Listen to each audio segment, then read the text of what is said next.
Hello everyone, welcome back to the channel. I'm your history navigator, Uncle Wall. Right now, I'm standing near Kyoto Station. Now, if you watched our episode on twin Honganjis, this might feel a little different. That's because we are on the south side of the station today. If you walk about 15 minutes west from here, you'll see a massive 5-story pagoda on your left. That is Toji Temple, East Temple. It's actually only a 5-minute walk south of where I am right now. When you think of Kyoto, this pagoda is probably one of the first images that pops into your head. Its official name is Kyoto Gokuchi. Since the days of the ancient Aeon capital, this temple has stood as the guardian of the East. Established by the legendary monk Kukai, later Kobo Taishi, it has been the headquarters of Shingon esoteric Buddhism for over 1,200 years.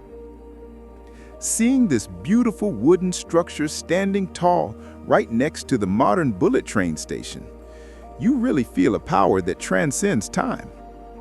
The pagoda you see today was actually rebuilt in 1644 by the third shogun of Edo, Tokugawa Iemitsu. Standing at about 55 meters, or 180 feet, it is the tallest wooden tower in Japan. Inside, it houses a treasure trove of Japan's oldest esoteric sculptures. It is, without a doubt, a national treasure.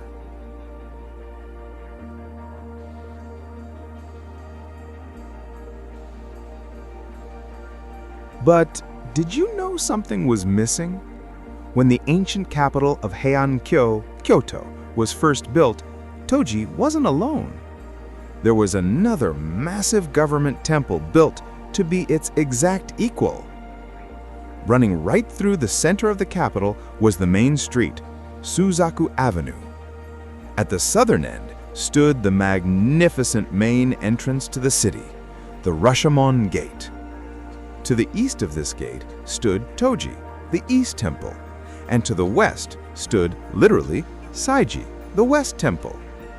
They were designed as symmetrical twin temples built by the state to protect the capital.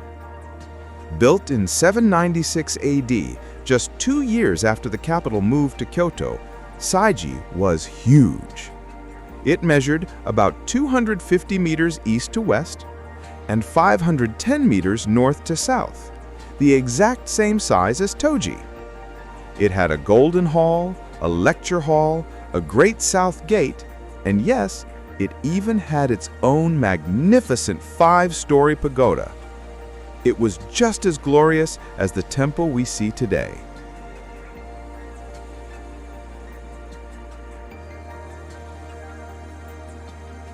In the year 823, the management of Toji was given to the famous Kukai. Meanwhile, Sai-ji was entrusted to another monk of the same Shingon sect named Shubin. While Kukai turned Toji into a spiritual training ground for esoteric Buddhism, Sai-ji acted as the official state religious office, managing monks and temples across the nation.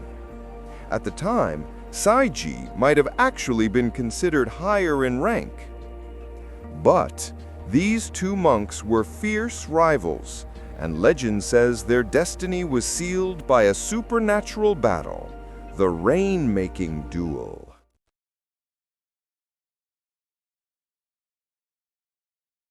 The year is 824 AD. The capital is suffering from a terrible, long-lasting drought. The imperial court orders the two masters to compete in a ritual to bring rain. The stage was set at Shinsen-en, a vast imperial garden and pond located south of the former emperor's palace, now Nihojo Castle. It was a sacred place where the dragon god of water was said to dwell. First up was Shubin of the West Temple. He prayed for 3 days and 3 nights without sleep, but not a single drop of rain fell. Next, it was Kukai's turn. He began his prayers, but nothing happened. Kukai realized something was wrong.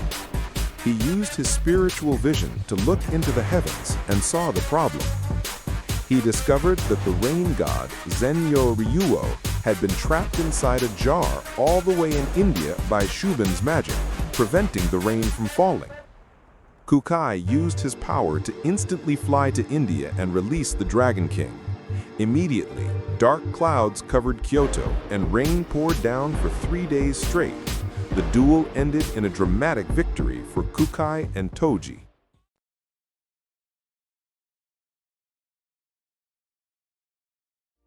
So, where is Sai-ji today? The vast land that was once equal to Toji is now a residential neighborhood. There are almost no traces left. However, if you go to the site today, you will find a small park. In 1959, excavations confirmed the location of the lecture hall. Now, a simple stone monument stands there, reading, "Historic Site, Sai-ji Ruins." Where the Golden Hall once stood, only 3 lonely foundation stones remain, sitting in the grass, silently hinting at the massive scale of the temple that used to be here. But the name hasn't entirely vanished. Just northwest of the ruins, there is a small temple. It used to be called Sai-ji, but in 1894, it was renamed Sai-ji to keep the legacy alive. This modern temple actually houses a wooden statue of Shubin, Shukai's rival, keeping watch over the neighborhood to this day. Toji and Sai-ji, 2 giants built to protect the gateway to the capital. One rose to glory through the charisma of a genius monk and the support of rulers, standing tall for over a millennium. The other faded quietly into the shadows of history, leaving behind only a few stones. When you realize that a massive twin history lies sleeping right next to Kyoto Station, the view of Toji's pagoda starts to look a little different, doesn't it? If you visit Kyoto, I highly recommend visiting Toji, but also taking a short walk to the ruins of the Rajomon Gate and the Sai-ji marker. Stand there and try to feel the weight of the history that once was.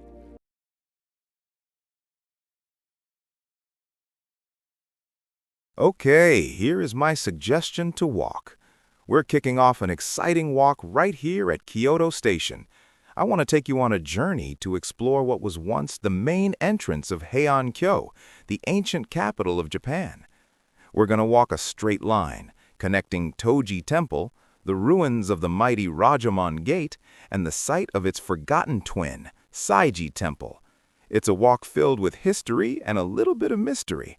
Let's go see how the 1,200-year-old capital meets modern Kyoto. Just at Kyoto Station, you will find a 1/10 scale model of Rajomon Gate just outside of the north entrance of the building. Then go back to Hachijo-guchi, the other side of the station, to kick off to the east on Hachijo Street and turn left on Omiya Street after about a 15-minute walk, Toji Temple, a magnificent UNESCO World Heritage Site. Just look at the scale of this 5-storied pagoda. It stands about 55 meters tall. For centuries, this temple has stood strong, fulfilling its duty to protect the eastern edge of the city. Toji has clearly thrived, but this temple was supposed to have an equal, a twin on the west side called Sai-ji. The big question is, where is Sai-ji now? That's what we're trying to find out. We've moved a little further west, and this quiet corner right here is the historic site of Rajomon Gate. If you want to see the 1/10 scale model of the gate, it is just north, outside of Kyoto Station. Can you believe this is where the colossal main gate of Heian-kyo once stood? Back then, it would have been around 50 meters wide. Today, all that remains is this small monument in a local park. It's totally integrated into the neighborhood. It's quite a moving sight. It reminds you that even the most powerful structures eventually fade into memory. It truly feels like the resting place of ancient dreams. Now we continue west, looking for Sai-ji.